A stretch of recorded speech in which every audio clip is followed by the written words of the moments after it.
All right, brief moment. Going back to our previous discussion on the married put structure when we talked about the criteria that we used for our default preferred screen and those technicals that were there.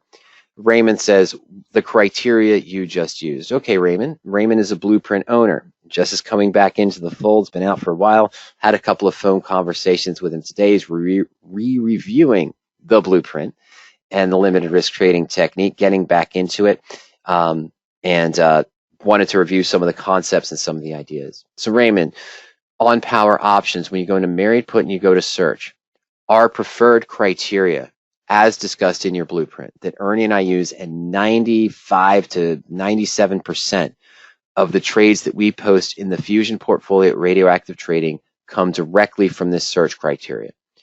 This is the default. This is what's discussed in your blueprint as well.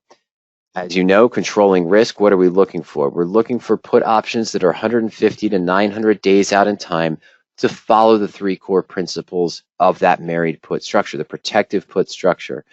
And what are those three principles? Well, proper position sizing is number one. That comes along with that second level of protection you and I talked about on the phone today, Raymond, keeping the risk of each position to only 1% of your total portfolio. Now, what I mean by that is it's just a double layer of protection. Any married put I open, buying the stock and buying the put, is going to have a risk between 3.5% to 9.5%. My preference is really 3 to 7.5% if volatility is okay. When volatility is higher, I've got to push that up to 8.5%. But that's usually the highest I go with risk on just the stock and the put structure. But that monetary risk of the trade will only represent 1% of my total portfolio value. So the core principle number one is proper position sizing, keeping it, actually I'm at 1.5% now. Keep it between 1 to 2% of your total portfolio. So if I had a $500,000 account, I open a married put that actually has a $10 risk to it, or $1,000 for 100 shares in one put. Well, if I'm using the 1% rule, I can risk 5,000. I can buy 500 shares and 5 puts and only be risking $5,000 in the worst case scenario of that structure. So number one, proper position sizing. Number two, what Kurt calls the red line or the radioactive decay line. Really, I just like to call it the time decay curve. So the red line or time decay curve. And what that means is when you look at any option on any chain, in the money or out of the money, and you look at the expected decay value of the option, you're going to see a curve that looks something like this, where this is about 30 days out. This is 60, the time decay. This is 90, about 120. Now it's skewed a little bit. This 120 is probably more where 90 is. And this would be about 150. And this would be about 200, and so on and so forth. So what that means is if the stock price just stagnates and volatility remains the same, in the first 50, 90, 80 days or so, you shouldn't see that much time decay on that farther out put option that's 150, 200, 240 days out in time. And that's why we also recommend that we make an adjustment or close the position when the put option gets within 60 days to expiration from when we originally purchased. That's, of course, all discussed in the blueprint in more detail why we do that. We want to be selling here with the various income methods under 30 days out in time. We want to be buying out here for the lower time decay and the lower risk against us. So that's why the 150 to 900 days. And the third one is that at the money bell curve, where when you look at any option chain, the at the money options, calls or puts, have the highest time premium. Options that are in the money or out of the money have the lowest time premium. So when I'm buying insurance, I want to be buying slightly in the money on the lower end of this ATM bell curve, but also in the money because I have some intrinsic and lower extrinsic or time value on the ATM bell curve to keep the risk to single digits. This out of the money put would be cheaper below the stock price, but the stock has to fall to that level for the insurance to kick in. So the risks go up to 16, 17, 18%, as opposed to 5, 6, or 7%. I want to be on that single digit risk. So in the options section of this default search, Raymond, that's what I'm illustrating. These are effectively the three core principles of radioactive trading and the blueprint in order. Putting the time on our side, proper position sizing, both following the regular limited risk rule and, of course, the 1% to 2% rule that's further discussed in the blueprint, as well as not going out of the money for the higher risk, but not going too deep in the money where the expectancy of profit is too small. It's already programmed in for you. And then, of course, some basic technicals. We want an average stock volume. We want some volatility. I don't want volatility, Raymond, down in the 8, 9, or 12% that we saw with the ETFs there. Not the SVIX ETF, but the Iron Condor ETFs we showed from last week's discussion with the IWM and the other position there. We want to see some movement. We want to see some fluctuation. We're not necessarily going to see McDonald's, IBM, Johnson & Johnson in this particular search because that stock volatility is too low. We want to see some movement. And we want to see stocks that are in an uptrend, so we're just basically looking for stocks above the SMA 50. Basic fundamentals, keeping the stock price within a reasonable range, positive earnings per share growth. And then the extra step, a combined stock list that we prefer to use. Using the stock list, the IBD 50 and IBD weekly review combined. That's something that Kurt always used when he first wrote the blueprint. Ernie always followed IBD. And of course, he always liked those types of stocks and when they came out. Just a second layer of some additional research that's done for us. Now, earlier we ran that search. What is this? Now, earlier we ran the two searches. Okay, we ran the technical search that we created based on what we saw in SVIX. And what did we have? A 39% success rate with a loss of 0.4%, right? For the, what was it, 6 out of 18 trades? I can't remember the exact number. There's a 39% success rate with a loss of 0.4% on average if we had opened all of those 18 trades or so that came up, while SPX and QQQ were down 1.3%. Using the default married put, we were at a similar 40% success rate, if I'm not mistaken, but the loss was at 0.5%, with SPX being down 1.3 and QQQ being down 1.3. Now, give me a moment on this. Oh, I should just go here. Oh, no, okay, I'm sorry. I know you're not seeing any changes. Just give me 1 second. I want to search across the YouTube channel or search across.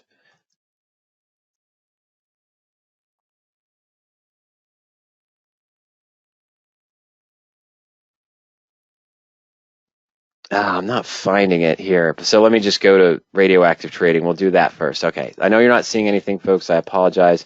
Let me just log in. All right. There we go. Perfect. All right. So here I've logged into my account at radioactivetrading.com. As I mentioned here in the Fusion positions, you have the different lessons that reinforce the concepts of the blueprint as a Fusion subscriber. The Fusion subscription is separate from Power Option, usually runs about $69 per month. The Open Trades Trade Tracker, where you can see the current positions, both Ernie and I have open right now. Like I said, I was going to open a couple more this week, maybe next week. I definitely will next week. Basic RPM reports, similar to what you just saw, Raymond, but you don't have the ability to adjust the criteria. I'm sorry, the custom node isn't too bad, but that's okay. It's okay to see that there. Oh, sorry about that. All right, so let's go back here. Now, where I wanted to go is for Blueprint owners. You can go into the Blueprint owner only webinars section.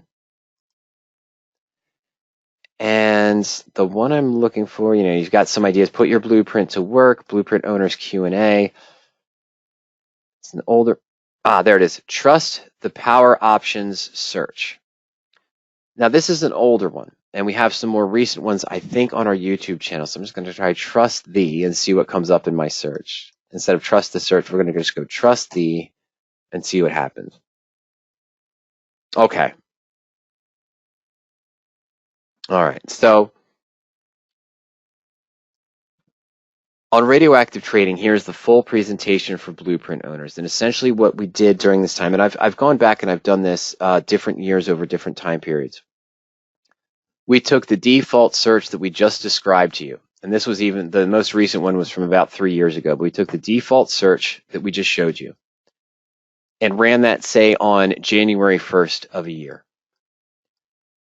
For naturally the expirations, Raymond, would be 150 to 200 days, some 360 days out in time, whatever it was. And then what we did is we used that historical search to see just the stock change, not the married put profits, but just the gains in the stock and the success rate of the gains in the stock over the first 2 months, I think, 3 months, or maybe it was 1 and 3, but 2 months, 3 months, 6 months, 9 months, and maybe 12 months if we had ones that were out more than a year. Then what we did is we took that default search that we had, removed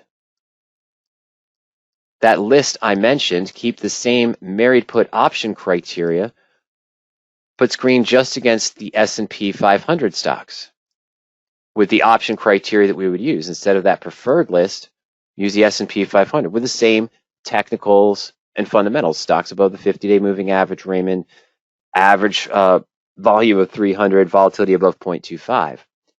Then did that. So we took out our list and did that against the S&P 500. Did that against the NASDAQ 100. Did it against value line lists. We have some of the value line company lists in there too. So we did that against some of the value line lists. I think there was another default list that we had in there at the time. And then we did it just against positive technicals, similar to what you just saw. Instead of using a stock list, looking for stocks that were above the certain Bollinger Band range, had a positive MACD over at least the last 3, 4, 5 days. Maybe some other technical criteria such as RSI without using any preferred stock list. And then we did another one looking for stocks that were bottom feeding. Okay, stocks were at the lower range of their Bollinger Band. We're in the bottom 20% or 30% of the RSI. When people think, okay, well, the stock is bottomed out, so it's got to come back up after this, that would be a good point for a bullish transaction.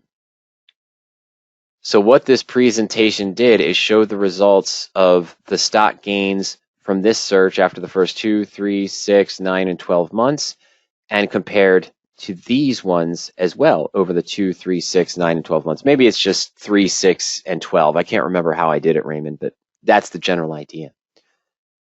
And in general, I do this in the background every 12 to 15 months without showing it as a webinar presentation. It's really 15 to 18 months, Raymond, I'll be honest with you, without putting it up as a Power Options presentation or a radioactive trading presentation. And the reason why is because until I see a time where one of these default searches outperforms consistently the stock movement, stock success rate, and stock gains that we see over these time periods from our default screen, we're not going to make too much mention of it because we're not going to make any changes. If at any given time I see consistently over a 1, 2, or 3 year period, usually it'd probably be a 2 or 3 year period, Raymond, that I see the S&P 500 is outperforming the default screen we're using. Doing the married puts against the NASDAQ 100. Yes, I've seen 6-month or 8-month period where the NASDAQ 100 has obliterated the default criteria just based on tech movement, maybe for the first 3 to 6 months. But overall, over the course of 12 months, over the course of 15 months, 24 months, it doesn't outperform. But when we start to see that consistently, Ernie and I will have a discussion about changing the default criteria in the married put screen. In 6 years, I haven't seen that consistently. Really, I've been trading the married put since about 2008, but I started doing these comparisons about halfway after I got into it. So I've been in it for about 15 years, doing the married puts based on Kurt's trading and training, I should say. And yeah, it was about 7 to 8 years into it when I started to do these little comparisons in the webinars for customers that asked. This newest one is, like I mentioned, 3 to 4 years old, but I've been doing it in the background. And until I see one of these potential ideas outperform, we don't see the need to make any changes to our default screen on Power Options for the married put strategy and our preferred structure for the radioactive trading approach. So that's the discussion on the criteria that we use as the default. You have the ability to change this any way you want. Remember, this is our best foot forward. This is what we've seen give us the best results we've wanted, both in our own trading and in testing. Absolutely, yes. In adverse market conditions, I may stray off a little bit from this list. Remember, I mentioned 90 to 95% of the fusion trades that we post come directly from this screen. But occasionally in that fusion portfolio at RadioActiveTrading.com, if I feel in adverse market conditions, I'll go back to what I sometimes call my touchstone stocks. I'll look at McDonald's, which wouldn't match this criteria because the stock volatility is too low. I'll look at Johnson & Johnson. I'll look at Kraft Heinz, now Mondelez. That's one I used to go back to occasionally. Calmaine Foods was another one, but they've been struggling as of late. But I also haven't felt the need to be concerned overly of adverse market conditions. I mean, the last 8, 10, 12 months or so. Yes, we've been in adverse market conditions, but not total bottom out. Gold stocks, mining stocks, some things of that nature. Remember, the married put is a bullish structure. It'll work fantastic on any stock. That you're bullish on going forward. That's why we have the search by symbol. If I just wanted to look for married puts, I think Apple's going to rebound. I think any particular stock that's had a decline is going to rebound. That there was an overreaction. The volatility might be high, so the risk might be higher. But you can use the search by symbol tool to identify married put trades and our preferred radioactive structure on any of the stocks that you're interested. But I need to have the anticipation that I feel the stock I'm getting into, the new married put I'm getting into, the underlying has the potential to move up, say, 3 to 5% in the next 20 to 40 days, and potentially over the next 60 to 90 days after that, another 6% or so as well. That's what I'm looking for. So yeah, it's more of a bullish structure. I have protection in place. Very controlled, limited risk. I have income methods and adjustments I can use if the stock moves up, if I fear the stock is going to change, or I can just exit for a very small risk of 0.2 or 0.3%. If I fear the market's going to change, I'm no longer in a bullish situation. That's what's in the blueprint, is those other 12 income methods for managing a position. But we've got our default criteria there. As with any strategy, the default criteria you see in the search is our best foot forward. What we would use today if we were starting to open a new position, whether it's based on sort of the monthly picks of the day for covered calls or naked puts, calendar spreads, bear call credit spreads, bull put credit spreads. My preferred search is sort of the weekly bull puts. That's sort of almost the same picks. There we go. Same thing. Similar criteria for that picks of the day that we use. That's my preferred screen for the bull put credit spread search. But you want to take a look at the criteria. You can make any changes you wanted to 20 to 30 different option criteria, 15 to 20 different stock technical criteria, 20 to 25 fundamental criteria. Create your own personal stock list just to screen against those various criteria for the stock or for the options, or use the default sectors or stock lists as well. That's the power of the search tool and the over 23 different strategies that we support, from married puts to credit spreads to iron condors, iron butterflies, and much, much more. The great value of PowerOptions, the flexibility. In addition, of course, to using the portfolio tools to track and manage your positions, help evaluate rollout opportunities, set alerts, and much, much more.